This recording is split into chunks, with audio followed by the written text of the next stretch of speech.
Hola, buenas tardes. Buenas tardes a todos. Hola, profe, buenas tardes. ¿Cómo están? Hola, Bien. buenas Tardes. tardes. No voy a dar la clase así con todos esos cuadraditos negros. Me van habilitando las cámaras y acá estoy yo poniendo la mía. Muy bien. Y obviamente, el que quiera estar acompañado durante la clase, más que bienvenido. Estoy esperando un segundito para arrancar, a ver si la Secretaría Académica ya me pasó la habilitación porque hice un Power Divino. Ya veo que no se los puedo compartir, pero sí, en cualquier momento me van a habilitar.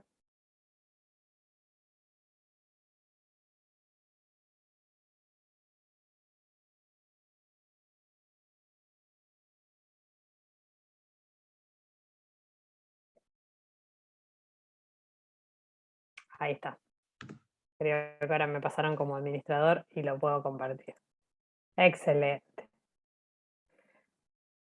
Bueno, Facu, poné la cámara, sí te veo, quiero saber cómo están, que es la primera clase post-examen. Debo confesar que estuve mandando mails con Camila y con Facundo para coordinar la clase y pensé que éramos menos, así que me alegro ver los que somos. Igual estuvo difícil el examen, ¿no? Las caras. Caras, risas y sonidos. Sí, bueno. Bueno, después en la clase presencial lo conversamos y me cuentan. Más que nada, lo que me gusta charlar después de los exámenes ya con ustedes de la experiencia de haber rendido es, nada, cosas para modificar, por lo menos en lo que a las clases que yo doy me competen, si hay alguna manera de modificar en cómo se dan los temas o necesitan alguna forma de hacer ejercicios de los temas teóricos porque así se los tomaron en el examen. Bueno, todo lo que puede hacer una crítica constructiva, por lo menos a lo que son mis clases, para que después el examen nos resulte más amable o satisfactorio, que en definitiva es lo que buscamos, más que bienvenido. Ustedes ya saben que conmigo no hay ningún tipo de inconveniente, ¿sí? Bueno, si les parece, arrancamos. Son y 33. ¿Hay alguno más que sepan que se está por conectar, que esperemos un cachito o arrancamos? ¿A mí? En el grupo habían dicho un par más que se conectaban. Bueno, aguardamos un par de minutos y ya arrancamos. Obviamente, al igual que en la clase, cuando tengan que hacer alguna interrupción, me frenan un segundo, habilitan el micrófono y me preguntan lo que quieran. Así que no hay ningún problema de eso. Me había olvidado de las ventajas del Zoom. Igual, chicos, menos mal, porque un horror el clima, el paro del colectivo, era un desastre hoy. Ya nos agarró un diluvio universal, hoy nos iba a agarrar el ciclón, completa la cursada.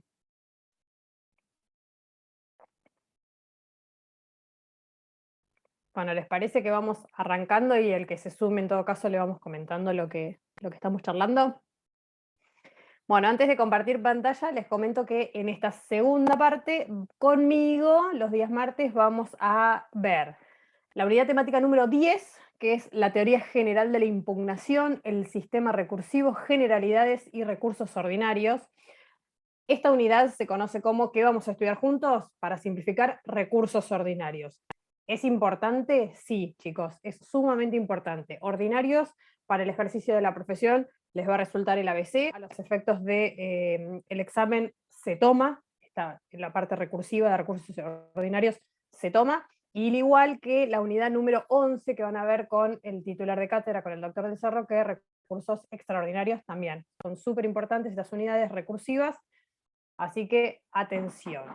Y además de esta unidad 10 que tenemos que ver juntos, tengo asignado el punto 2 y el punto 3 de la unidad 13, que son incidentes y tercerías.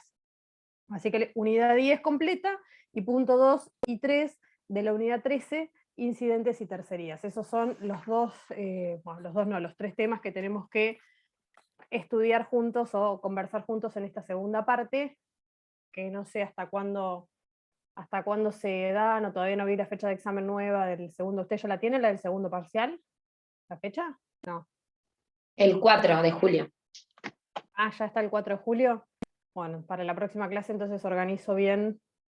Estoy mirando, diciendo, no, creo que vamos a andar bien de clases y todo, vamos a estar bien para poder ver todos los temas juntos, así que no creo que estemos complicados de eso.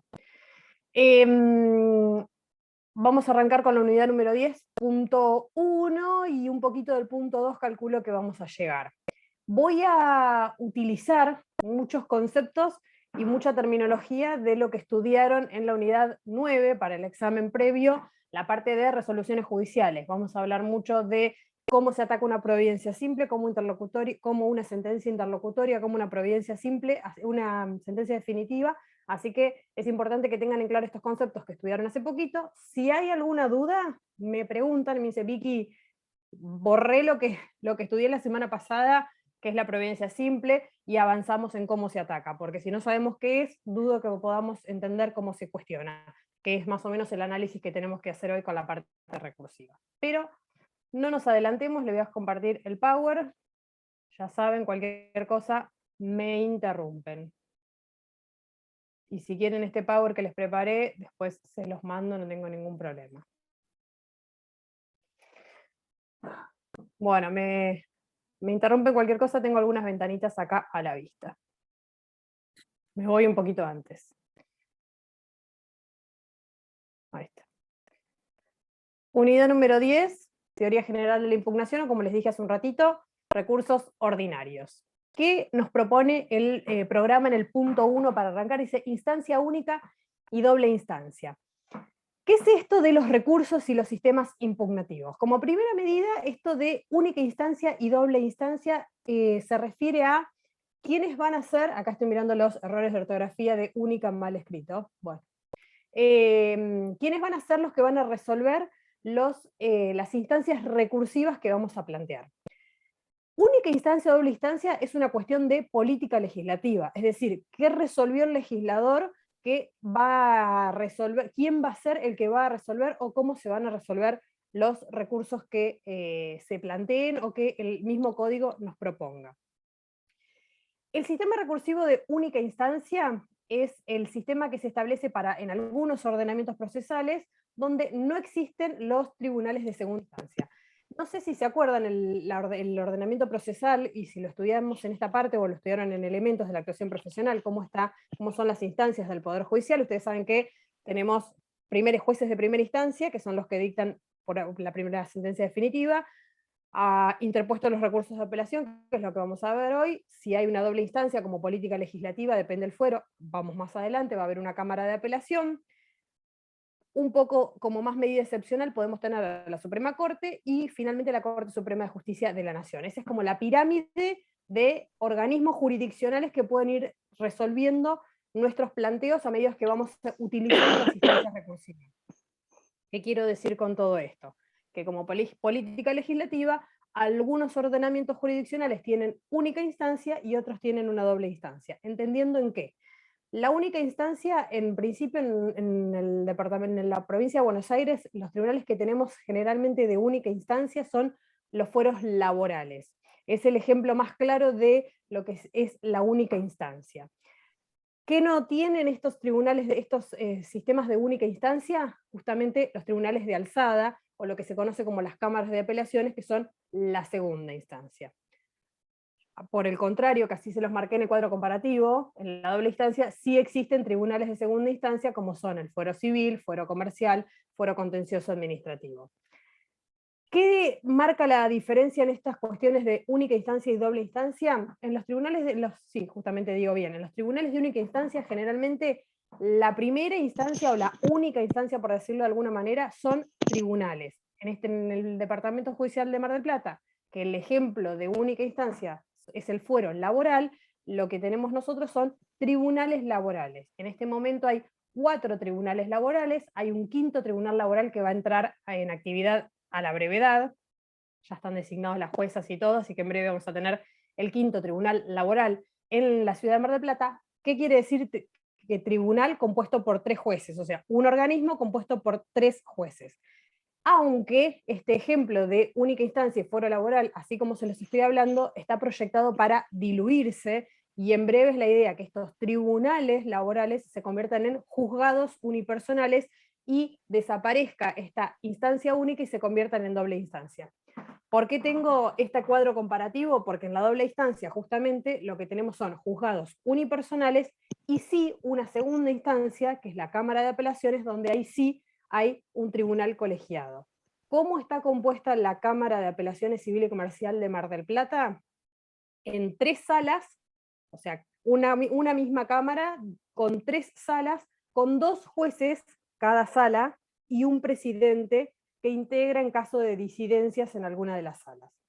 Entonces, instancia única y doble instancia son políticas legislativas. ¿Cómo van a resolverse los planteos recursivos en función de lo que la legislación determina? En única instancia vamos a tener tribunales colegiados donde no vamos a poder ir a una segunda instancia frente a los planteos que se hagan. ¿Y qué vamos a tener entonces? Porque ustedes me van a decir, Vicky, si son tribunales de única instancia y no podemos interponer recursos, ¿qué tenemos? Una sola posibilidad de revisión, que es excepcional y extraordinaria ante la Suprema Corte de la Provincia de Buenos Aires. Es decir, que los fallos o las sentencias definitivas que dictan los tribunales del fuero laboral de la ciudad de Mar del Plata, por ejemplo, en caso de que necesiten ser cuestionados, vamos a tener un límite muy chiquito de circunstancias a las que puedo apelar para cuestionar ese decisorio y que la Suprema Corte de la provincia la revise. Directamente pasa del Tribunal Laboral a la Suprema Corte de la provincia. ¿Y qué voy a poder cuestionar en este sistema de única instancia? Únicamente cuestiones de derecho. Ya cuando avancemos en el estudio de los recursos vamos a entrar un poquito más en esto. ¿Por qué les digo esto de cuestiones de derecho? Porque a diferencia de la única instancia, en la doble instancia, la revisión que va a hacer la Cámara de Apelación puede ser sobre hechos o sobre prueba, no solamente sobre el derecho. Y en la última diferencia que marqué de única instancia y doble instancia, es que en la única instancia en Nación no hay ningún fuero, y en la doble instancia hay una instancia extraordinaria que vendría a ser una tercera instancia, que es la Corte Federal. ¿Para qué nos sirve todo esto que estamos conversando? Nada, para saber cómo son las políticas legislativas y cómo van funcionando estas cuestiones de recurribilidad de los diferentes fueros en la provincia de Buenos Aires. Ahí yo les puse ventajas y desventajas que tienen cada uno de estos sistemas. Básicamente la única instancia habla de la celeridad procesal. Se supone que cuanto menos posibilidades de recursos tengo, o sea, de que una Cámara pueda resolver, más rápido va a avanzar el proceso. ¿Cuáles son las desventajas de este sistema de única instancia? Que ante cualquier error, en definitiva, relativo a los hechos y la prueba, no voy a tener una segunda instancia que pueda revisar estas cuestiones. Sin embargo, se supone que la colegiación o la presencia de un tribunal compuesto por 3 miembros disminuiría la posibilidad de cometer algún error. Entonces, ¿qué sería esto? Celeridad en el proceso. Menos opciones recursivas, más rápido saldría el proceso. Por el contrario, ¿qué ventajas y desventajas tiene este sistema de la doble instancia? En principio, nos brindaría una mayor seguridad la segunda instancia, esta posibilidad de poder plantearle a los jueces unipersonales, cualquier tipo de recurso para que la Cámara revise esos fallos, pero como contraposición tendríamos, a contrario del beneficio que nos da la única instancia, esta mayor duración del juicio bajo riesgo de que se vayan interponiendo constantemente recursos de apelación y el expediente sea trasladado de un organismo al otro y así el proceso pueda dilatarse mucho más. Sinceramente, hoy por hoy, con el protocolo de justicia 2020 que tienen los juzgados, esta duración del proceso, en principio yo creo que está mucho más limitada, que ya lo hemos conversado bastante, y la posibilidad recursiva siempre hace que por ahí uno, perdón, uno tenga la posibilidad de que otro juez con otros ojos o con otros tiempos, porque la Cámara de Apelación, ahora les cuento un poquito de eso, tiene un número mucho más finito de causas para resolver, pueda justamente revisar el fallo que dicta el juez de primera instancia. Pros y contras, ventajas y desventajas, esto ya es así, es un sistema que ya está dispuesto, armado en el Código de Procedimientos, dispuesto y ordenado para determinados fueros de este modo y para los otros fueros del otro modo. O sea, hoy por hoy, si me preguntan, Vicky, ¿cómo funciona civil y comercial, familia, contencioso administrativo, con sistema de doble instancia, juzgados unipersonales, con cámara de apelaciones, y como una tercera instancia, les hago comillas, porque en realidad no es una tercera instancia, sino que es una instancia extraordinaria, Suprema Corte de Provincia de Buenos Aires, y cuarta instancia, si lo quieren llamar así, Corte Suprema de Nación. Por el contrario, los tribunales laborales, por ahora, y no por mucho tiempo más, pero hoy que estamos conversando esto, son tribunales compuestos por 3 jueces, y de manera extraordinaria, en caso de querer revisar esa sentencia con cuestiones de derecho, van a poder ir a la Suprema Corte de la Provincia de Buenos Aires. No sé si se grafica esta situación del análisis que hace en primera instancia jueces de Cámara, Suprema Corte y Corte Suprema de Nación, y si se entiende esta cuestión de quién va a revisar, es como la jerarquía de quién va a poder ir revisando los diferentes pronunciamientos. ¿Queda más o menos claro este Sí, panorama general? Bien, de sistema de instancia y única instancia y doble instancia. Vicky, perdona, Sí, la, bien.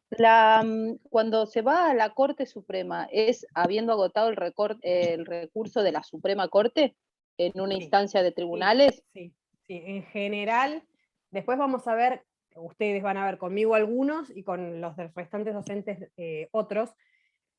Cada vez que vamos subiendo una instancia, las posibilidades recursivas son más limitadas, es decir, cada vez tengo Bien. que ir cumpliendo más requisitos y cada vez la sentencia tiene que ir atacándose por menos cuestiones. Los recursos ante la Suprema Corte de la Nación, Corte Suprema de la Nación, no Sí. Suprema Corte de la Provincia, tengo que agotar instancias, salvo que interpongas un recurso que vamos a ver que está en todas las instancias, pero obviamente con diferentes requisitos, que es recurso de queja, que vas directamente ante el tribunal al que se quiere interponer el recurso. En ese caso, Corte Suprema de Justicia de la Nación, Bien. pero es un Perfecto. supuesto excepción, si no, si tenés que ir agotando instancias. Sí. Perfecto. Bien. Recursos y remedios. Toda esta explicación que voy haciendo es básicamente siguiendo punto a punto del programa, que no sé, ahí me van a decir ustedes, si les fue útil al momento del examen, si los docentes que les fueron tomando examen fueron cumpliendo con el programa y esto les fue sirviendo, porque yo tengo esta metodología porque en general así evalúo y en las mesas en las que participo así se evalúa. Pero bueno, si por ahí ustedes consideraron que no, me avisan y vamos viendo otra metodología. Si no, vamos siguiendo punto a punto el programa. Ulises me mira con cara de aburrido. Voy a meterle un poco ahora voy a cantar una canción. Mira, tengo todos los chiches del nene acá. Recursos y remedios, diferencias. Vicky, ¿para qué nos vas a explicar la diferencia entre recursos y remedios? En definitiva, les tengo que decir que es terminológica y que lo sepan por una cuestión conceptual. A veces los docentes hacen estas consultas más finitas. Yo trabajo en la Cámara de Apelación y a todo le decimos mal o bien recurso. Pero vamos a hablar de la conceptualización teórica para que ustedes lo sepan. Una primera clasificación me distingue recursos y remedios cuando dice los recursos cuando el medio de impugnación es resuelto por un tribunal superior, como por ejemplo el recurso de apelación. Ahora les explico esto. El remedio, en cambio, dice que es cuando el medio impugnativo va dirigido al propio juez o tribunal que dictó la resolución impugnada, por ejemplo, la aclaratoria. Ahora vamos a estudiar que estos recursos tienen un modo de interposición y se van diferenciando en quién va a ser que los resuelve. Hay algunos recursos que directamente se interponen y se resuelven ante el juez de primera instancia, y otros recursos que se interponen ante el juez de primera instancia y los resuelve la Cámara de Apelaciones, y otros recursos que se interponen ante la Cámara directamente y los resuelve la misma Cámara. En este juego de cómo se interponen y quién los resuelve, o dónde se interponen y quién los resuelven, es que distingue esta clasificación de recursos y remedios, diciendo, si lo interpongo ante el juez de primera instancia, pero lo va a resolver un juez de superior, o sea, la Cámara de Apelaciones, se va a llamar recurso. Ahora, si el mismo juez que dictó la resolución va a ser quien lo resuelva, se va a llamar remedio. Esta es una primera clasificación. Si me voy adelantando a este panorama de definición de recursos y remedios, recursos me queda el de apelación, y remedios me queda aclaratoria y revocatoria, que son los 3 grandes grupos de recursos que vamos a estudiar. No hay mucho más. Después vamos a ver queja queja y atentado, que no está regulado, pero vamos a estudiarlo un poquitito. Lo que les iba a decir, que yo les estoy adelantando esta distinción teórica y probablemente en la disertación y en la explicación que veamos de toda la unidad, yo mezcle recurso y remedio cuasi como sinónimos, pero a los efectos del examen tengan en cuenta esta distinción que diferencia recursos y remedios en cuanto a quién lo va a resolver, por un lado.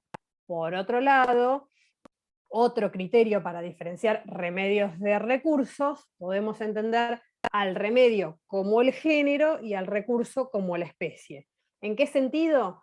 Al remedio dice, agrupa a todos los medios que el ordenamiento procesal establece para atacar actos procesales de cualquier tipo, sea resoluciones o no. ¿Y cuáles son otros remedios para atacar actos procesales? Por ejemplo, las nulidades. Los incidentes de nulidad que sirven o se utilizan para atacar actos procesales, que no pueden ser resoluciones o puede ser la nulidad del proceso, puede considerarse un remedio. Por otra parte, y yendo más a la especie, al recurso lo entendemos como aquel que agrupa exclusivamente a los remedios por medio de los cuales se ataca un tipo específico de acto, que son las resoluciones judiciales. Hice un hermoso conjunto y subconjunto, cuando estudiaban matemática en la secundaria, ¿se acuerdan de esto? Bueno, ahí está divino. Los remedios como Profe. género. Sí, perdón, ¿a quién? Buenas, No ¿cómo dejó hablar? está? ¿Cómo le va? ¿Todo bien? ¿Podría volver un toque sin el power para atrás? Un toque nada más. Ahí, Ahí está, ahí, sí, antes, joya. después. No, ahí. No me gusta hacerte un chiste. Ahí, Ahí está acá bien. voy, ahí. Sí, remedio 10 género. segunditos nada más. Ahí Sí, estoy. no, tranquilo. Igual les digo, no me guardo nada. Si necesitan el power, no para estudiar, sino para tener como indicadores al momento de repasar, se los paso, no tengo problema. ¿En dónde estábamos en la diferencia entre remedios y recursos? La primera diferencia que les hice mientras Facu copia esto es acá, remedios y recursos, dependiendo del quien resuelve el recurso, entendiendo remedio al mismo órgano que lo dictó, entendiendo recurso al órgano superior. Y esta otra gran clasificación de remedios y recursos, entendiendo que remedio es el género, recurso la especie, por remedio aquel donde se ataca cualquier acto procesal y recurso aquel tipo específico de acto procesal que se ataca, que es las resoluciones judiciales. Por eso les hablé al principio de la clase que vamos a tener en cuenta esto de, visto de la unidad anterior, de las resoluciones judiciales, providencias simples, sentencias interlocutorias y sentencias definitivas. ¿Sigo? ¿Les disgustó Sí, profe, ya está, gracias. ejemplo de incidente de nulidad como remedio y como recurso, aclaratoria, reposición, apelación, recursos extraordinarios, todos los tipos de recursos que vamos a estudiar? Muy bien. ¿Cómo se clasifican los recursos? Y acá les hago este análisis de unidad, acá en este estoy marcando, no sé si me ven acá en ordinarios, es lo que vamos a estudiar juntos, unidad número 10, y extraordinarios lo van a ver con el doctor del Cerro, unidad 11, y no sé si la 12 también incluye algo de extraordinarios, no me acuerdo. Ordinarios y extraordinarios, ¿en qué se diferencian? No, me fui ahí de tema. Ordinarios los va a resolver o el propio juez de primera instancia o la Cámara de Apelación Civil y Comercial. Los recursos extraordinarios, por otro lado, los dejamos reservados, perdón, Cámara de Apelación Civil y Comercial digo yo porque allí trabajo. La Cámara Contencioso Administrativa también es una segunda instancia donde se pueden resolver recursos de apelación. Por otro lado, los recursos extraordinarios los va a resolver, quedan limitados a la esfera de resolución de la Suprema Corte de la Provincia de Buenos Aires o Corte de Justicia de Nación. Esos son los dos grandes grupos, o sea, órganos que van a resolver. Ordinarios, por el propio juez, primera instancia, o por Cámara de Apelación, segunda instancia. Extraordinarios, Suprema Corte de Buenos Aires, Corte de Justicia de la Nación. ¿Cuáles son los recursos ordinarios que va a resolver el propio juez? Recurso de aclaratoria y recurso de reposición. ¿Reposición o revocatoria? ¿Son lo mismo? Sí. ¿Se utilizan como sinónimos? Sí. ¿Qué decimos, Victoria? El que más les guste. ¿Reposición o revocatoria? Son el mismo recurso regulado en el artículo 238 del Código de Procedimientos, se tienen el mismo alcance y ahora lo vamos a ver a continuación, así que como más les guste, reposición o revocatoria. Lo que me interesa que sepan que es el recurso ordinario que el mismo juez que dictó la resolución va a resolver. El recurso de aclaratoria y el recurso de reposición. Por otro lado, el recurso de los resueltos por la Cámara de Apelación son recurso de apelación, recurso de queja y recurso de atentado, que les mencioné hace un ratito, que no está regulado ni en Código de Provincia de Buenos Aires ni en Código de Nación, pero se los voy a mencionar. Entonces, como grandes grupos de recursos ordinarios que vamos a estudiar, conmigo, aclaratoria, revocatoria, apelación y queja. Fíjense que vamos a estudiar dentro de los ordinarios, claramente los resueltos por el propio juez, aclaratoria y reposición, y de los resueltos por la Cámara, apelación y queja. Acuérdense que este de atentado lo vamos a mencionar, no lo vamos a estudiar. Por otro lado, no es que no lo vamos a estudiar, pero no está regulado, esa es la diferencia. Todos los demás tienen su regulación normativa. Y por el otro lado, los resueltos por la Suprema Corte de la Provincia de Buenos Aires, vamos a tener inaplicabilidad de ley o doctrina legal, recurso extraordinario de nulidad, recurso extraordinario de inconstitucionalidad y recurso extraordinario de queja. Que eso es lo que les mencionaba hoy. Y resueltos por la Corte Suprema de Justicia de la Nación, extraordinario de inconstitucionalidad federal y extraordinario de queja. Fíjense lo que les adelanté hace un poquito, que el recurso de queja está dentro de los recursos ordinarios y dentro de los recursos extraordinarios. Después vamos a ver qué características tiene que tener este recurso de queja. No es el mismo en cada una de las instancias. Sí les adelanto que lo que tiene en común es que se interpone directamente ante el órgano que lo tiene que resolver, para plantearle alguna disconformidad con el órgano inferior. Pero déjenlo ahí, después vamos a estudiar recurso de queja en cada una de las instancias. Conmigo vamos a estudiar recurso de queja ordinario que se interpone directamente ante la Cámara de Apelación. Esa es la clasificación de los recursos en ordinarios y extraordinarios. Les sirve para plantearse un poquito la explicación de las unidades y lo que van a ver conmigo y con el doctor Del Cerro. Este cuadro divino de flechas, que por ahí no entienden nada, y que si lo hacen en blanco y negro no les va a servir, píntenlo, porque el color en cada una de las flechas tiene un sentido. Y si les complica mucho ahora, cuando lo vemos, lo dejan pendiente para cuando terminen de estudiar la unidad. Para cuando terminen, que antes de rendir el examen y terminen de estudiar unidad 10, este cuadro les tiene que resultar facilísimo. Tienen que saberse las flechas de memoria. Hoy lo vamos a mencionar como para hacer un panorama general, con la explicación que a continuación sigue, y después en todo caso volvemos. ¿Qué les trato de mencionar yo en este cuadro antes de explicar cada uno de los recursos? Dice, ¿cómo seleccionar el recurso correcto para el tipo de resolución que se quiere atacar? Insisto desde el principio de la clase con esto de vamos a tener que tener en claro las resoluciones judiciales que estudiaron en la unidad 9, providencias simples, sentencias interlocutorias y sentencias definitivas. ¿Por qué? Porque en función del tipo de resolución que yo quiero atacar, cuestionar, impugnar o recurrir, llámenle como más les guste, es el tipo de recurso que voy a tener que buscar. Si yo quiero plantear un recurso de aclaratoria, que es el primero que tengo acá señalando, me adelanto en este detalle. Aclaratoria, reposición y apelación, en ese orden de menor a mayor, por decirlo de algún modo, es cuánto se va a modificar del contenido de la resolución. Por decirlo de algún modo, la aclaratoria va a ser una simple aclaración, ahora vamos con el detalle de cada uno, pero la aclaratoria va a ser una simple aclaración de los términos de la resolución. La reposición o revocatoria va a generar una modificación en alguno de los términos de la resolución, incluso del sentido. Y por otro lado, la apelación, que es como lo más gravoso en términos, le va a pedir al órgano superior que revise todo el contenido de la resolución, o sea, una modificación sustancial. Es como de la menos gravosa en cuanto a lo que se solicita a la más gravosa. Eso hablo de los recursos. Ahora vuelvo a lo que estaba hablando de qué recurso contra qué resolución. Y ahí sí voy con los colores de la flecha.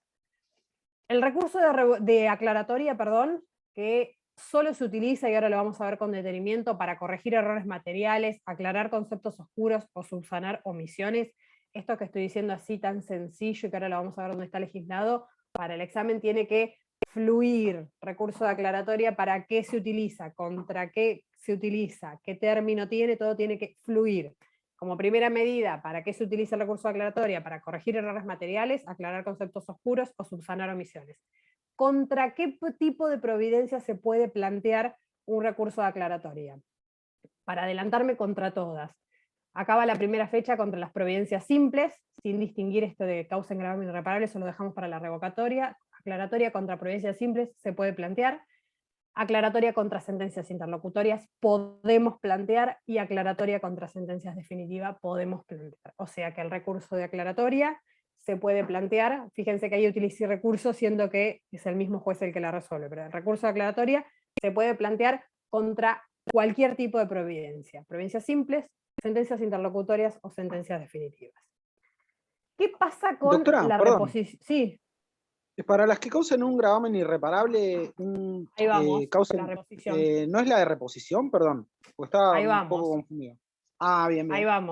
Ahí vamos. Pero te adelanto que la aclaratoria va contra providencias simples, causen o no gravamen irreparable, porque como tiene este destino más limitado, digamos, por decirlo de algún modo, de corregir los errores, no llega a este análisis de si causa o no un gravamen irreparable. O sea, contra cualquier providencia simple puede plantearse un recurso de aclaratoria. No se excluyen, digamos. Tienen objetivos distintos. Por eso ahí estábamos con la reposición, que es el segundo de los recursos, que lo que se pretende a través del recurso de revocatoria o reposición es lograr que el juez que dictó la resolución, el mismo juez que dictó la resolución, la deje sin efecto en todo o en parte. Puede ser que simplemente le pidamos al juez la revocación de una parte de la resolución, por ejemplo, que solamente estoy disconforme con la imposición de las costas, o sea, estoy de acuerdo con que se haya hecho lugar a la sentencia, con que haya habido un pronunciamiento beneficioso para la otra parte, pero estoy en contra únicamente de las costas. Bueno, entonces solamente voy a interponer revocatoria contra la imposición de costas de la resolución. O sea, pretendo que el mismo juez que dictó la resolución modifique o altere o cambie lo decidido en todo o en parte. ¿Contra qué tipo de resoluciones voy a poder plantear recurso de revocatoria? Acá va la flecha roja. Providencias simples que causen o no gravamen irreparable, dice el 238. O sea, las providencias pueden o no causar gravamen irreparable para que se pueda plantear recurso de revocatoria. En principio, como todo en el derecho, en principio, contra las sentencias interlocutorias no va el recurso de reposición o revocatoria, ni contra las sentencias definitivas. ¿Por qué digo en principio? Porque jurisprudencialmente se ha admitido que contra sentencias definitivas de Cámara, contra sentencias interlocutorias de Cámara, o sea, ya en una segunda instancia, se plantee. Pero quédense con esto. ¿Contra qué se interpone el recurso de revocatoria y reposición? Contra providencias simples causen o no gravamen irreparable. Después lo vamos a analizar punto por punto. Por eso que les digo que esto es como un planteo general de las providencias que tenemos y de los recursos que se pueden interponer, y cuando veamos cada recurso lo volvemos a repasar. Y por último, el más, no sé si más importante, el que más se utiliza, el recurso de apelación, que lo que se pretende a través de la interposición del recurso de apelación es lograr que la Cámara o la segunda instancia deje sin efecto o anule lo decidido por el juez de primera instancia. ¿Y contra qué vamos a poder interponer recurso de apelación? Voy de abajo para arriba. Contra sentencias definitivas, claramente va el recurso de apelación. Contra sentencias interlocutorias, claramente va el recurso de apelación. Y contra providencias simples que causen gravamen irreparable. O sea, la revocatoria o reposición va contra providencias, contra providencias simples que causen o no gravamen irreparable. Es indistinto. Contra cualquiera de los dos tipos de providencia va el recurso de revocatoria. Por el contrario, el recurso de apelación va a poder cuestionar solamente aquellas providencias simples que causen gravamen irreparable. Contra las providencias simples que no causen gravamen irreparable, no voy a poder interponer recurso de apelación. Uno de los requisitos de la procedencia del recurso de apelación es que si es contra una providencia simple, que esa providencia simple cause gravamen irreparable. Ahora después vamos a ver qué es esto del gravamen irreparable, y si quieren repasamos lo de las providencias simples y damos ejemplos. Pero en principio, como línea general, aclaratoria contra todos tipos de providencias, para decirlo así, providencia simple, interlocutorias y definitivas.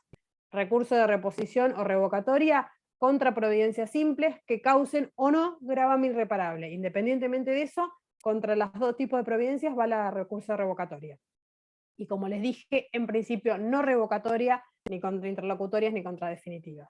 Y el recurso de apelación sí va contra sentencias definitivas, por supuesto, eso lo dicen clarísimo, con confianza, la sentencia definitiva se cuestiona por recurso de apelación, la sentencia interlocutoria se cuestiona por recurso de apelación, y se cuestionan las providencias simples que causen gravamen irreparable. Fundamental, importantísimo, esto es el ABC de la interposición de los recursos. ¿Por qué? Porque en función de la providencia que tengo es el recurso que voy a interponer. Y si bien hoy los jueces son mucho más activos y en función de lo que yo pido, más allá del título que le pongo o la norma en que los fundamentos suelen readecuar los pedidos y en definitiva brindar la respuesta jurisdiccional que estamos buscando, no es esa la función que tiene el juez. Por lo tanto, yo como letrado tengo que identificar correctamente la providencia que tengo que cuestionar y el recurso que tengo que interponer. La justicia hoy es mucho más flexible. Antes se hacía un análisis formal del recurso, que ahora lo vamos a estudiar, que cómo debe interponerse. En este cómo debe interponerse, la contracara era el análisis que los jueces y la Cámara de Apelación seguimos haciendo un análisis formal muy minucioso de los recursos, y si el recurso no ataca la providencia que se cuestiona, o está planteado fuera de término, o no cumple con las formalidades requeridas, el recurso cae, se declara desierto, fuera de término, o la sanción formal que corresponda, y perdemos la instancia recursiva, que muchas veces es muy importante. Muy importante porque en definitiva, ¿saben qué? Yo hoy cuando pensaba un poco esto de los recursos y digo, ¿para qué la usamos? Y es para, por ahí, salvar un poco el error humano. Los juzgados tienen muchísimas causas, y muchas veces, sin querer, se cometen errores simples, pero que no se arreglan en esa instancia, que se cuestionan, y la Cámara, que tiene un poquito menos de causas, logra hacer un análisis más detallado y subsanar este tipo de errores. Entonces, muchas veces los jueces de primera instancia dictan sentencias con un criterio determinado, y después es la Cámara la que analiza si corresponde o no. Pero lo que quiero decir con todo esto es que no perdamos la instancia recursiva por no saber efectivamente si la providencia que se cuestiona es atacable por ese medio impugnativo, si está en términos, si la forma en que debo interponerla es correcta o no. Tenemos que saber perfectamente cómo son los recursos que tenemos disponibles y qué tipo de providencia estamos cuestionando. Recurso de aclaratoria. Eso ahí, con lo que dije de las diferencias entre remedios y recursos y demás, terminamos el puntito 1, y ya el punto 2 arranca en particular con el estudio de la aclaratoria. Me voy a tomar un mate. ¿Alguien me quiere leer mientras el concepto que está en pantalla?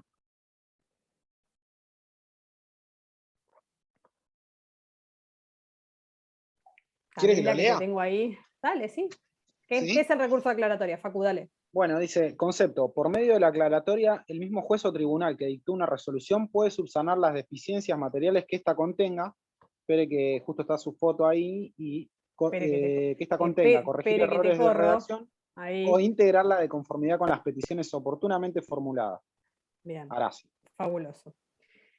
Arasi es el autor que ustedes murieron estudiando para el primer parcial. Arasi, Palacios, se los presento, autores de derecho procesal, eminencias del derecho procesal. Bueno, ¿What? avanzo. Voy a hacer de cuenta que la tiene, que todos me dijeron, obvio, Vicky. Recurso de aclaratoria. En principio, me adelanto a decirles que es el más sencillo. Sencillo por ahí en cuanto a la forma de interposición, o a lo que se cuestiona, lo que se pretende y al trámite que tiene. Revocatoria y apelación tienen su norma que así los regula. Ahora vamos a ir más adelante y vamos a ir al código y vamos a ir a la norma que la regula. Vicky, ¿dónde está el recurso de aclaratoria? Bueno, tengo normativa que así que lo avala, no es que el código no dispone este tipo de recurso, pero está un poquito más mezclada y no tiene un título o un capítulo recurso de aclaratoria. ¿Dónde lo vamos a encontrar? Ahí al final de todo esto. Ahora vuelvo al concepto, pero al final de todo esto le hice las citas. Artículo 166, inciso 1 e inciso 2 de Código de Provincia de Buenos Aires y Código de Nación regulan este recurso de aclaratoria. No dice recurso de aclaratoria, ya me voy a agarrar el código, que deberían todos tener en la mano, arriba de sus mesas. Si van al 166, por ejemplo, inciso primero que les cité ahí, estamos en actuación del juez posterior a la sentencia. O sea, fíjense que la normativa que regula el recurso de aclaratoria está entre las facultades que tiene el juez, y así se va regulando en cada uno de la normativa que les señalo. No hay, insisto, no busquen, como van a pasar con reposición y aclaratoria, un título del Código de Procedimientos que diga recurso de aclaratoria. No existe. Sí tenemos esta normativa diseminada entre las diferentes funciones que tiene el juez posterior a la sentencia de primera instancia o de cámara, donde va a poder, donde tiene habilitada esta puertita para transitar este recurso de aclaratoria. Perdón. Me voy a tomar un mate porque me pica la garganta. Bien, vuelvo al concepto entonces. ¿Qué es el recurso de aclaratoria o para qué se utiliza? Dice, por medio de la aclaratoria, el mismo juez o tribunal que dictó una resolución. Ahí tenemos la primera característica del recurso de aclaratoria, que lo vimos hace un ratito cuando vimos la clasificación. El mismo juez que dictó la resolución va a ser quien va a poder resolver el recurso de aclaratoria. Entonces se interpone y lo resuelve el mismo juez. ¿Para qué? Y ahí están como las tres posibilidades que tenemos a través del recurso de aclaratoria. Subsanar deficiencias materiales, corregir errores de redacción o integrarlas de conformidad con las peticiones oportunamente formuladas. En el concepto están las tres funciones que tiene el recurso de aclaratoria, y ahí vamos a analizar cada una de ellas. Que mencionábamos hace un segundito, la normativa. Dice que el juez o tribunal puede, a pedido de parte o de oficio, ahora vamos también a esto, enmendar errores materiales, aclarar conceptos oscuros o suplir cualquier omisión, siempre que la enmienda, aclaración o agregado no altere lo sustancial de la decisión. ¿Qué quiere decir todo esto? Ahora vamos a estudiar cada uno de los supuestos en forma individual, pero tengamos en cuenta esta situación que yo se las planteé hace un ratito cuando les dije de menor a mayor la limitación o cómo van a interferir los recursos. El recurso de aclaratoria tiene este acotado marco de conocimiento: subsanar errores materiales, aclarar conceptos oscuros o suplir alguna omisión. Yo no puedo pretender a través del recurso de aclaratoria modificar contenido sustancial de la sentencia, o pretender que la Cámara a través de la aclaratoria revoque y modifique lo que dictó el juez de primera instancia. No es la función que tengo a través del recurso de aclaratoria. Tiene esta vía, con estas tres patitas, el recurso de aclaratoria, lo que podemos hacer. Cualquier otra circunstancia que se plantee no va a ser atacable, el juez nos va a decir que excede el marco de lo dispuesto por el 166. No se plantea por recurso de aclaratoria otra cosa que no sean estas opciones. Por eso que, en general, en esto que yo les decía que es el más sencillo, es simplemente para estas cuestiones. Cuando advertimos que en la resolución que el juez dictó, se puso mal la fecha, se omitió la firma, se puso mal un nombre, falta un número, se regularon honorarios y los montos no coincide la suma que hay en pesos y en números, en letra, perdón, en número y en letra, no hay una coincidencia, entonces le voy a plantear al juez que aclare, o que omitió alguna cosa fundamental de las partes fundamentales de las resoluciones, entonces le pedimos al juez a través de la aclaratoria que supla estas omisiones y subsane a través del recurso de aclaratoria la resolución. ¿Cuándo procede? Y acá vamos al análisis de cada una de estas tres patitas que les hice recién. En el concepto Facu leyó como primera, dice para corregir errores materiales. Pero yo les dije, ojo, no podemos plantear cualquier contenido y pedir la modificación de cualquier error material a través del recurso de aclaratoria. Entonces, ¿cuáles son esos errores materiales que pueden pedirse su corrección a través del recurso de aclaratoria? Errores en la expresión del lugar, que es lo que acabo de mencionar, cuando muchas veces, antes ya no, porque ahora con la firma digital directamente contiene fecha, lugar y funcionario firmante, pero antes las resoluciones comenzaban con, en Mar del Plata, en este caso Mar del Plata, tanto de mayo del 2000, el fecha y el año, muchas veces se podía haber un error de ese tipo, se generaban ese tipo de confusiones. Errores en la formación de una idea, muchas veces se transcribe o se escribe una palabra de más o algo que generan que la idea sea confusa y no se entienda por qué se termina diciendo lo que se dice. Defectos de cálculo, que es lo que les dije recién, a ver si un honorario escrito en letra a veces dice 2 y entre paréntesis el número dice 4, entonces ahí hay una diferencia que con una aclaratoria puede ser desarmarse. Y consignación equivocada del nombre de las partes, ubicación del bien objeto del proceso. Es simplemente un error que ustedes pueden advertir como un error humano, o de tipeo, o de consideraciones. Estos son los errores materiales que podemos plantear de que se corrijan a través de un recurso de aclaratoria.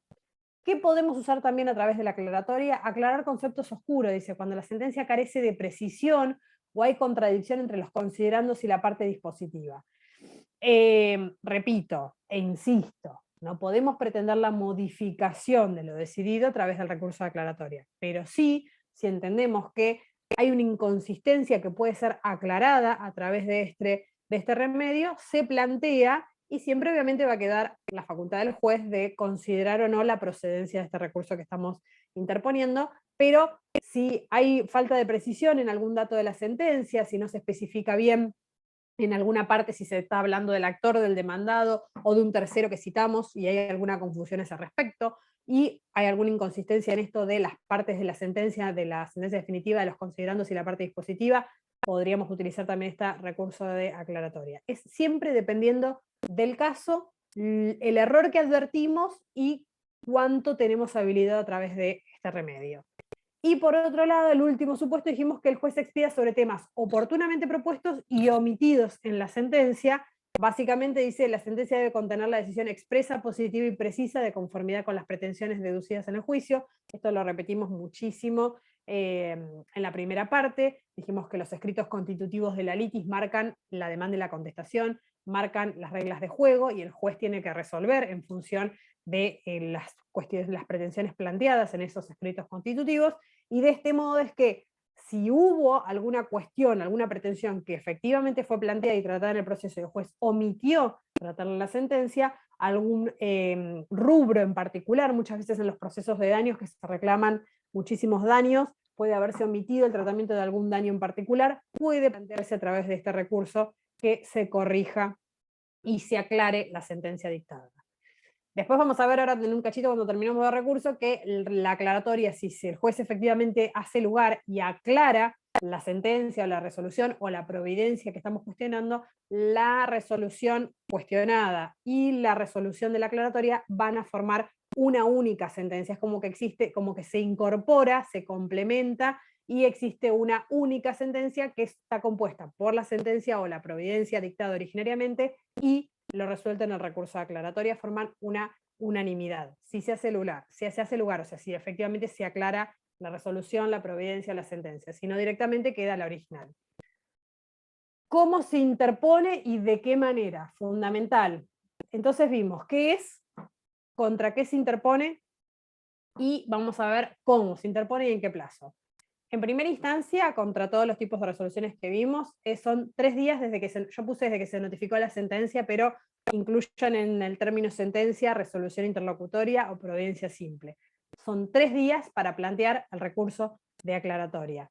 Desde que se notificó y ya aclararon el tema de las notificaciones conforme la 4039, los días martes o viernes siguientes al que quedó disponible la notificación en el casillero, ahí es donde efectivamente se notifican, de ahí 3 días para interponer el recurso de aclaratoria.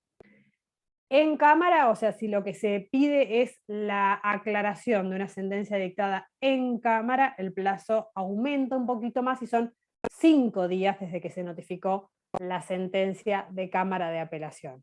Pero el plazo a tener en cuenta original, en primera instancia, cualquier resolución que dicte el juez de primera instancia, el recurso de aclaratoria se plantea dentro de los 3 días de quedar notificada de la providencia, sentencia interlocutoria o sentencia definitiva, 5 días el plazo para interponer un recurso de aclaratoria en la Cámara de Apelación, desde que se notificó la sentencia o la sentencia interlocutoria.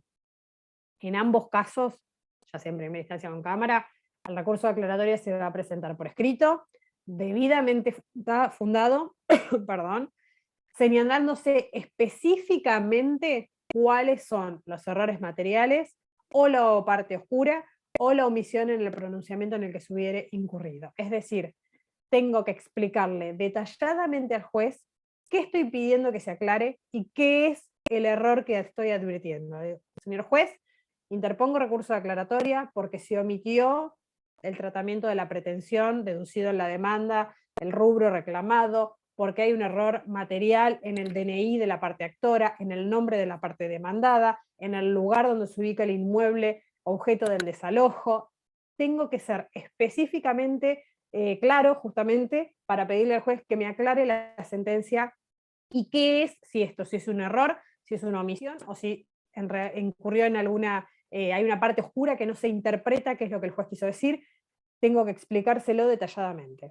Y cumplir, obviamente, con todos los requisitos de los escritos judiciales que ya saben y tienen recontra sabidos: consignar los domicilios electrónicos, números de teléfono conforme la acordada nueva, perdón. Muy bien. Plazo de interposición. Vuelvo con esto, concepto de recurso de aclaratoria. Normativa que regula el recurso de aclaratoria. Lean cada uno de los artículos, evalúen en dónde están en el código, cualquier cosa lo charlamos la clase que viene. ¿Contra qué procede? Fundamental, ¿contra qué procede el recurso de aclaratoria? Los 3 supuestos que la norma prevé para que proceda el recurso de aclaratoria. ¿En qué plazo y de qué manera se interpone? ¿Cómo puede plantearse la aclaratoria? ¿De oficio o pedido de parte? Hace un ratito lo mencioné esto. Aclaratoria de oficio, ¿qué significa? Que es el mismo juez el que puede realizar una aclaratoria advirtiendo que cometió algún tipo de error en el dictado de la sentencia. Siempre y cuando, y como límite temporal tiene el juez para aclarar algún concepto de la sentencia, la notificación de la misma. Una vez que la sentencia está notificada, el juez no podría oficiosamente hacer una aclaratoria de la resolución. Yo ahí les aclaré, solo podrán corregirse errores numéricos con posterioridad al dictado de la sentencia. En principio y como regla, las aclaraciones de oficio que puede hacer el juez de la sentencia tienen este límite de la notificación. Una vez que la sentencia está notificada, es como cuando la demanda está notificada. ¿Se acuerdan que les dijimos que era un barco que partía y ya no le pertenecía al actor la demanda? Bueno, hacemos esa comparación con la sentencia. Una vez que el juez la dicta y la notifica a las partes, no va a poder efectuar ningún tipo de corrección de la sentencia. Hoy, que todas las resoluciones son autonotificables, es decir, que en el mismo momento en que el juez la firma, se notifican, el tiempo de corregir las sentencias es nulo, básicamente, de aclarar la sentencia es nulo, porque todo se produce en el mismo momento. Así que entiendo yo que deben poder hacer alguna salvedad en esta cuestión, porque antes lo que pasaba es que la sentencia salía y hasta que se mandaban las cédulas de notificación y efectivamente se notificaban, tenían un plazo para hacer cualquier aclaración que advirtiesen oficiosamente, pero hoy por hoy, que se firman y se notifican, básicamente este tiempo no existe, o sea, es materialmente imposible, así que si en caso de que quieran hacer alguna aclaración de la sentencia, estimo yo que la podrán hacer y se va a notificar, o sea, sale la aclaratoria y se vuelve a notificar la sentencia. Pero en general no es la opción que más se utiliza, que los jueces oficiosamente adviertan el error y lo aclaren. Por eso es que tenemos la aclaratoria pedido de parte, que es básicamente la que a nosotros nos interesa porque es la que como letrados tenemos que utilizar y la que le vamos a plantear al juez ante cualquier error que advertamos de las resoluciones. Y dice que si el juez no procediese de oficio, o sea que si el juez no nos aclarase la sentencia, se concede a las partes la posibilidad de pedir aclaratoria siempre que no se pretenda sustituir o modificar la decisión, que es lo que acabo de marcar desde el inicio, o sea, los límites del recurso de aclaratoria, y los errores, les puse ahí que los errores de hecho y de derecho que constituyen los fundamentos de la sentencia no son reparables por este medio. Insistimos en esto de cuáles son los límites del recurso que estoy planteando. A errores materiales, suplir algún concepto oscuro o alguna pretensión que no fue planteada. No modificación de cuestiones sustanciales del recurso. ¿Cómo se plantea entonces la aclaratoria? De oficio o a pedido de parte. De oficio el mismo juez la plantea y la resuelve, a pedido de parte, que es lo que estamos estudiando, cómo la parte va a plantearle al juez el recurso de aclaratoria. Recurso de revocatoria o reposición. Ahí terminé aclaratoria, listo, chau, me fui de tema. Sí, totalmente. Fin del recurso de aclaratoria. Vuelvo un toque para atrás. Preguntas, dudas, consultas. Lean un poquito después la normativa, el 166.1, para más que nada evaluar esto de dónde está situada cada una de estas normativas. Fíjense que el 273 ya habla de las cuestiones que suceden en Cámara de Apelaciones. Me interesa muchísimo esto. Son 4 datos que tienen que tener el recurso de aclaratoria. O sea, no sé si son 3 o 4, pero quiero decir, contra qué procede, cómo se interpone, en qué plazo, y si es de oficio o de pedido de parte. No muchísimo más, por esto es que les dije que era dentro de todo un recurso simple. Se interpone ante el mismo juez que la dictó y el mismo juez que la dictó la resuelve, ya sea juez de primera instancia o juez de cámara. ¿Y contra qué procede? Contra cualquier tipo de resolución, ya sea providencia simple, sentencia interlocutoria y sentencia definitiva. De primera Vicky. instancia o de cámara. Sí, Una pregunta. En el programa dice recurso de aclaratoria límites. sí. Justamente lo que les planteo y les mencioné hace un ratito, esto de que los errores de hecho, de derecho, que constituyan fundamentos de la sentencia no son reprochables por este medio. O sea, ¿cuál es el límite que tiene el recurso o hasta dónde el juez va a poder aclararme la sentencia con la interposición del recurso de aclaratoria?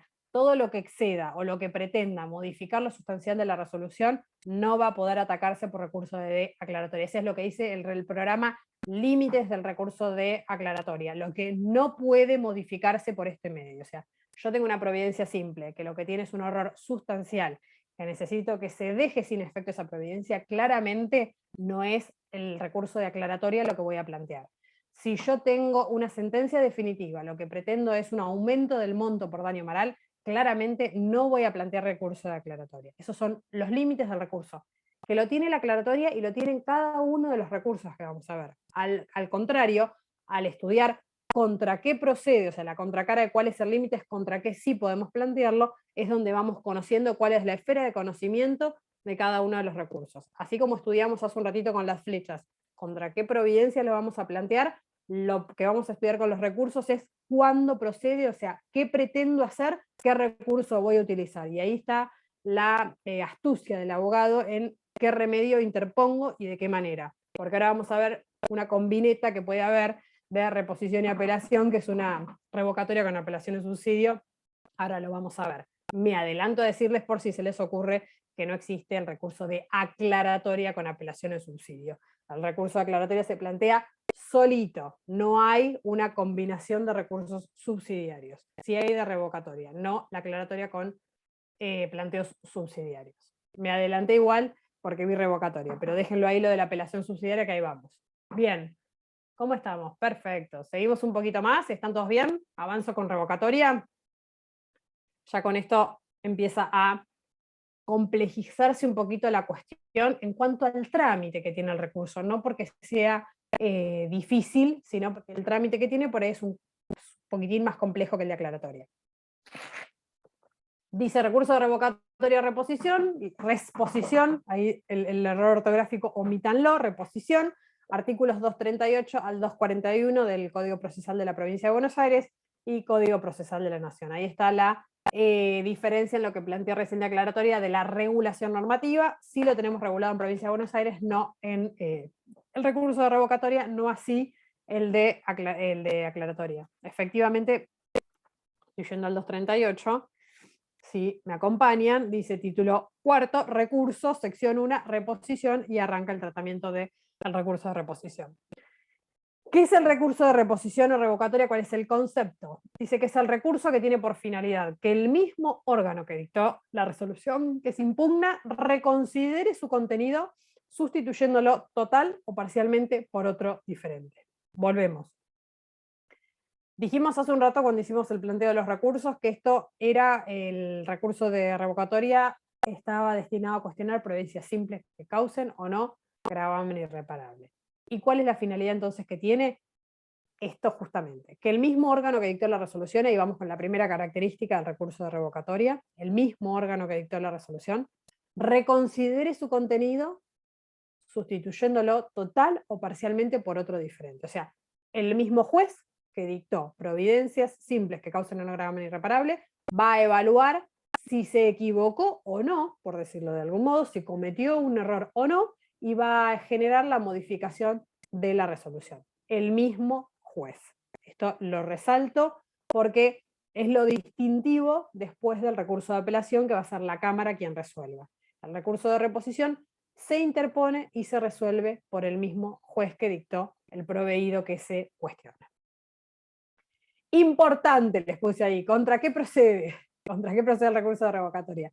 Su admisibilidad se reserva exclusivamente para impugnar providencias dictadas sin previa sustanciación, que son aquellas providencias simples que causen o no gravamen irreparable, se los adelanté insistentemente hace un ratito, y no se admite contra sentencia definitiva, contra sentencia interlocutoria o definitiva. Eso les hice unos asteriscos hace un ratito, los sigo mencionando, pero como regla general, ¿contra qué procede el recurso de revocatoria o reposición? Contra providencias simples que causen o no gravamen irreparable, no contra sentencias interlocutorias, no contra sentencias definitivas. Después vemos las comillas o las excepciones que podemos mencionar. Forma y plazo de interposición. Perdón, les voy a leer el 238 del Código de Procedimientos, que es procedencia, que es lo que estábamos conversando, que dice que el recurso de reposición procederá únicamente contra providencias simples, causen o no gravamen irreparable, a fin de que el juez o tribunal que las haya dictado revoque por contrario imperio. Por contrario imperio, ese término que utiliza la norma, es esto que yo les acabo de decir, que sea el mismo juez quien, con su propio imperio, evalúe la procedencia de este recurso y modifique o no, total o parcialmente, la resolución, la providencia que él mismo dictó. Eso es revoque por contrario imperio. Su mismo imperio a contrario de lo que él mismo dijo. Forma y plazo de interposición, 239. Espera, En todo esto que estamos... Sí. Ante Sí, la sí. negativa del juez de modificar esa resolución que Ajá. cause o no un gravamen, no hay recurso, ¿no? Claro que sí, si se trata de ¿Sí? una providencia simple que cause gravamen... No, bueno, en realidad la respuesta es, si vos interpusiste una revocatoria y el juez solita, recurso de revocatoria, y el juez la desestima, no hay más recurso, queda firme la resolución que dictó el juez. Por eso es que siempre debemos interponer el recurso de revocatoria con la apelación en subsidio, que lo vamos a estudiar en un cachito. ¿Por qué? Porque ante el supuesto de que el mismo juez que dictó la resolución, desestime la revocatoria, va a conceder el recurso de apelación y esa resolución la va a estudiar la Cámara. Pero, siempre tiene que tratarse de una providencia simple, voy a volver un poco a las flechas, una providencia simple que cause gravamen irreparable. Esperen un segundo que tengo el mouse acá y no lo puedo correr. Fíjense que hoy cuando hicimos el flecha gate, ahí, el recurso de apelación dijimos que procedía contra providencias simples que cause gravamen irreparable, interlocutores y sentencias definitivas. ¿Qué quiero decir con esto y cómo mezclamos reposición y apelación? El campo de actuación que tienen en común son las providencias simples que causen gravamen irreparable. Entonces, a lo que pregunta Facu es, si es una providencia simple que no causa gravamen irreparable, interpongo revocatoria con apelación de subsidio, la apelación no va a proceder, porque no procede contra ese tipo de providencias. Para que podamos utilizar esta herramienta de la apelación subsidiaria, vamos a tener que estar cuestionando una providencia simple que cause gravamen irreparable. A la pregunta de Facu, entonces, si se trata de una providencia simple, interpongo revocatoria y el juez me la desestima, no tengo recurso contra eso. Ya lo que dijo el juez queda firme y así debe avanzar el proceso. Facu, no sé si quedó claro esta cuestión. Sí, profe, clarísimo.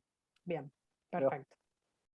Después vamos a ver un poquito más de esto de cómo se van mezclando los recursos, pero en principio, por eso el cuadro de presentación inicial de contra qué, por eso me gusta ir y venir con eso, y cuando terminemos la unidad vamos a estudiar estas flechas que ya les digo, tienen que resultarles sumamente claro, las flechas o como lo quieran poner en un listado o lo que sea, pero tienen que tener sumamente claro qué recurso se interpone dependiendo de la resolución de qué se trata. Resolución hablando de providencia, sentencia y resolución interlocutores.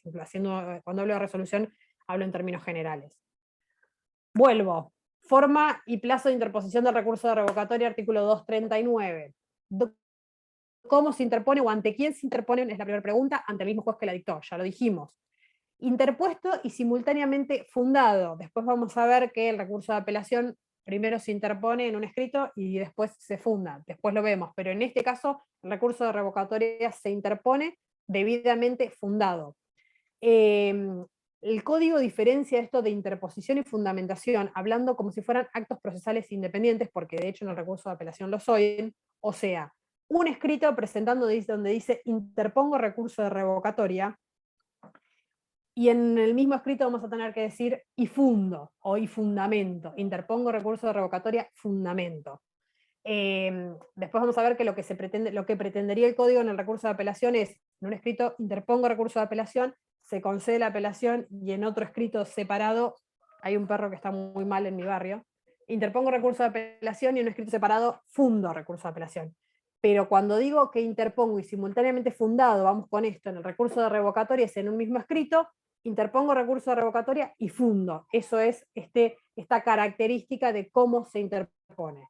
Entonces, ante el mismo juez que la dictó, en el mismo escrito interpongo el recurso y fundo el recurso de revocatoria por escrito, que es lo que estudiamos hace un minuto, todos los requisitos iguales que tienen que tener todos los escritos judiciales, y qué plazo, cuál es el plazo de interposición del recurso de revocatoria dentro de los 3 días del notificado del recurrente de la providencia que se impugna.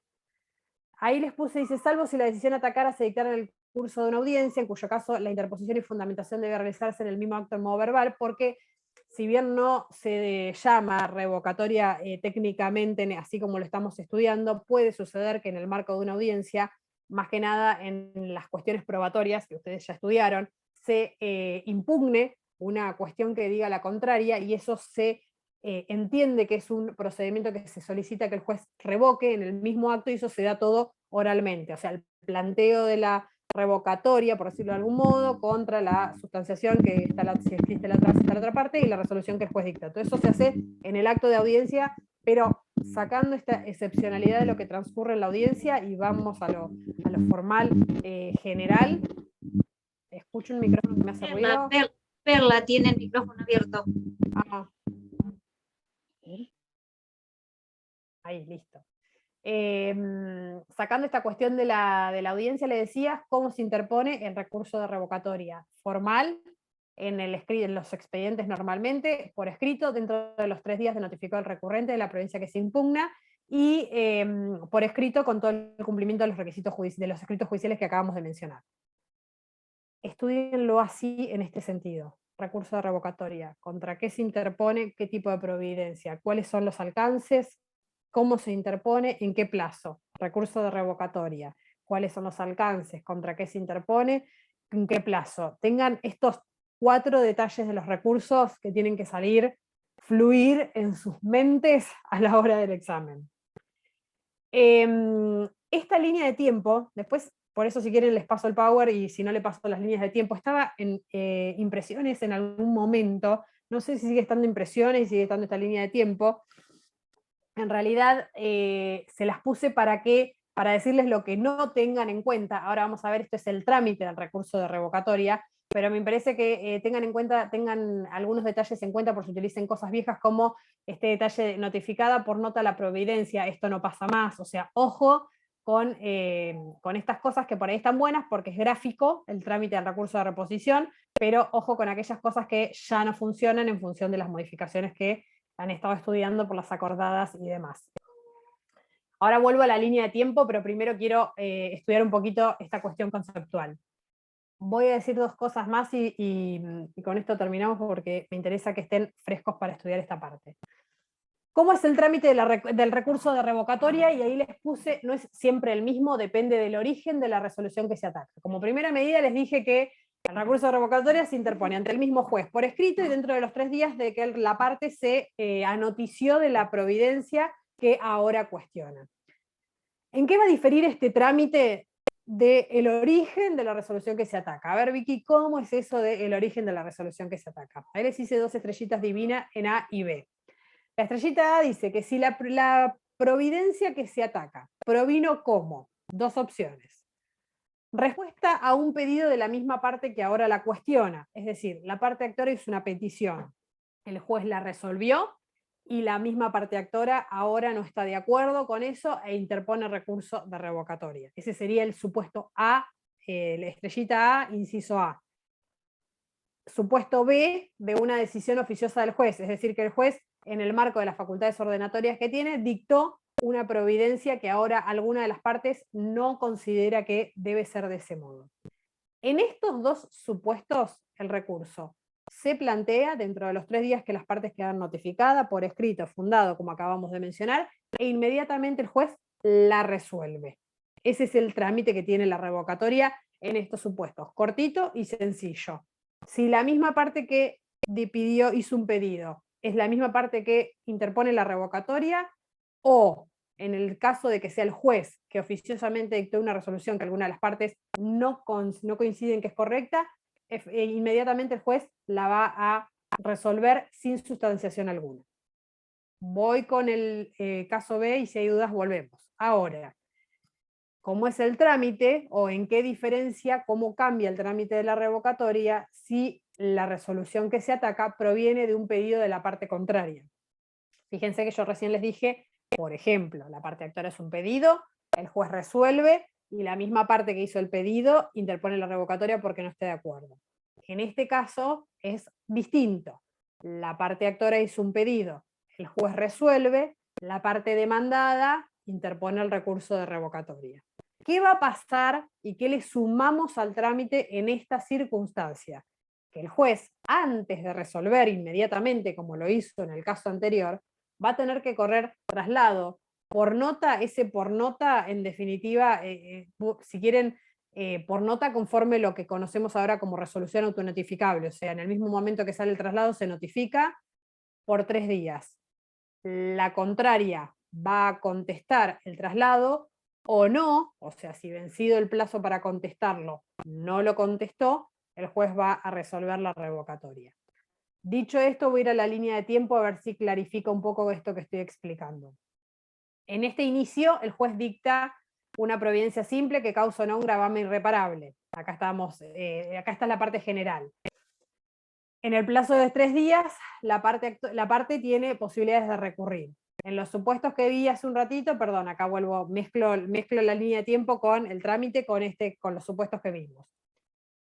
Dicta el juez la resolución, 3 días tengo la posibilidad de recurrir. Si esa providencia es respuesta a un mismo pedido, o sea, la misma parte que interpone la revocatoria, es la misma que pidió, que hizo el pedido originariamente, o oficiosamente el juez dictó la resolución, la tramitación normal del proceso, del recurso de revocatoria, perdón, es acá, directamente la contesta, o sea, pasa de la interposición, de la interposición del recurso de revocatoria en esos 2 supuestos a la resolución. No hay trámite, directamente se resuelve. ¿Qué sucede si, en cambio, es la parte contraria a la que hizo el pedido, la que interpone el recurso de revocatoria? Dentro de los 3 días tiene para recurrir. Presentado el recurso de revocatoria, el juez va a hacer un análisis de admisibilidad, es decir, si es manifiestamente inadmisible, lo va a rechazar in limine. Esto dice, por ejemplo, si es un caso que se está atacando una sentencia interlocutoria o una sentencia definitiva, que dijimos que no procede la revocatoria contra ese tipo de providencias, entonces ahí in limine el juez va a rechazar este recurso. Si considera que es admisible porque efectivamente se está atacando un trámite de providencia simple que cause no gravamen irreparable, va acá el cuadro hace los 2 supuestos que yo les mencioné en uno. Si está dictada de oficio o a pedido de parte, que la misma parte que recurrente directamente resuelve, pero si fue consecuencia de un pedido de la contraria va a dar traslado. Vuelvo acá, la contraria tiene 3 días para contestar ese traslado, o vencido el plazo sin que lo haya hecho, se dicta la resolución que va a resolver el recurso de revocatoria. Voy acá nuevamente. ¿Quedó claro esto de cómo es el trámite del recurso de revocatoria dependiendo del origen de la resolución que se ataca? Por ahí ahora es medio confuso, les voy a pedir que lo asimilen cuando termine la clase y lo vemos de nuevo la clase que viene. Estábamos bien hasta acá, me parece que hasta acá, perdón, a ver si me... Ahí, no, antes quiero ir. Hasta la parte de la... no. Pero... me estoy yendo al otro. Perdón. Estoy tratando de buscar las cosas anteriores y... dejé de compartir. Me fui de tema. A ver. Ahí. Quiero ir a las filminas anteriores. Hasta acá estábamos bien. Creo, digo yo. Ay, ¿por qué me ponen mal las filminas? Sí, hasta ahí estamos. Vamos Bueno. mal, pero estamos bien. No, Vamos. estamos bien, ahí. Hasta acá estábamos bien. ¿Contra qué se dicta? Mira, arrancamos con el recurso de revocatoria 238, ¿contra qué procede? contra quién se interpone y quién la resuelve, el mismo órgano. Hablamos de siempre contra providencias simples que causen o no gravamen irreparable, no contra sentencia interlocutoria definitiva, forma y plazo 239 ante el mismo juez que la dictó, interpuesto y fundado en el mismo escrito, dentro de los 3 días desde que se notificó la resolución. Ese es el plazo para interponer la reposición. Ahora, ¿qué pasa una vez que se interpone? Y ahí es donde tenemos que diferenciar este trámite. Por ahí, si esta línea de tiempo os confunde, vamos con esto. Dependiendo del origen de la resolución que se trata. ¿Qué va a pasar con esta reposición? Si la reposición es contra un pedido de la misma parte que hizo el pedido, o sea, el actor hizo un pedido, el juez resuelve, el actor interpone revocatoria, o sea, misma parte que hizo el pedido, misma parte que utiliza el recurso de revocatoria, o en el caso de que haya sido el juez de oficio el que dictó una resolución que alguna de las partes cuestiona, lo resuelve inmediatamente. El juez directamente presentado el recurso, lo resuelve. No hay más trámite, cortito y sencillito. ¿Cómo amplía o cómo varía el trámite de la revocatoria? Si hay que sustanciarlo, si hay que ejercer el derecho de defensa, si la parte que interpone el recurso de revocatoria es contraria a la misma parte que hizo el pedido. Entonces ahí el juez, previamente a resolver, o sea, es como que hay un trámite más en el medio, va a tener que darle traslado a la contraria por 3 días también, para que conteste el recurso, o vencido el plazo sin que lo haya hecho, el juez resuelva. O sea, le sumamos un trámite al recurso de revocatoria cuando la parte que hace el pedido o que interpone el recurso es distinta a la que provocó el origen de la resolución. Más o menos tengan esa información, la asimilan y la clase que viene volvemos, no se preocupen. ¿Por qué no se preocupen? Porque ahora voy con la apelación en subsidio, pero me parece que voy a dejar hasta ahí. ¿Cómo están? Porque voy a ir con algo importante y van a estar, dejé de compartir. Por ahí me interesa que estén más frescos para la apelación en subsidio. Ya con punto 1 de parte general, doble instancia, ventajas y desventajas de los sistemas, recurso de aclaratoria y lo que vimos de revocatoria, para mí hoy, con que esto que hoy vimos quede claro, es muchísimo. Después la clase que viene avanzamos con apelación en subsidio y vamos con apelación, que ya se pone un poquito más picante. Pero con que quede claro aclaratoria y revocatoria, con eso me doy por satisfecha en el día de la fecha. ¿Ustedes cómo están? ¿Dudas, preguntas? ¿Nada? Bueno, no se preocupen, van a surgir dudas, va a haber millones de preguntas. La clase que viene arranco con revocatoria con apelación en subsidio, que a la revocatoria le sumamos el recurso de apelación para que puedan funcionar en forma conjunta. Repasamos esto último que vimos del trámite del recurso de revocatoria, teniendo en cuenta del origen de la resolución que la provocó, porque es importante este trámite que tienen que saber del recurso en función de si simplemente se resuelve o se sustancia con la contraria. Más que nada porque dependiendo de la parte o de la parte a la que representen, siempre tienen que defender, obviamente, que el derecho de defensa de la parte tiene que estar cumplido, o sea que tienen que garantizar que efectivamente se hayan cumplido los traslados antes de que los jueces resuelvan. El cuadro de flechas de los recursos y las resoluciones, sépanlo, tienen que tener sumamente claro qué resoluciones se dictan y contra qué recursos se utilizan para atacarlas. Si tienen dudas, hagan una lecturita de la clase que viene, cuáles son las providencias simples, cuáles son las sentencias interlocutorias, cuáles son las sentencias definitivas. Creo que con la interlocutoria y la definitiva no debe haber demasiada duda, porque son como las más fáciles de diferenciar, y por ahí surgen dudas con las providencias simples.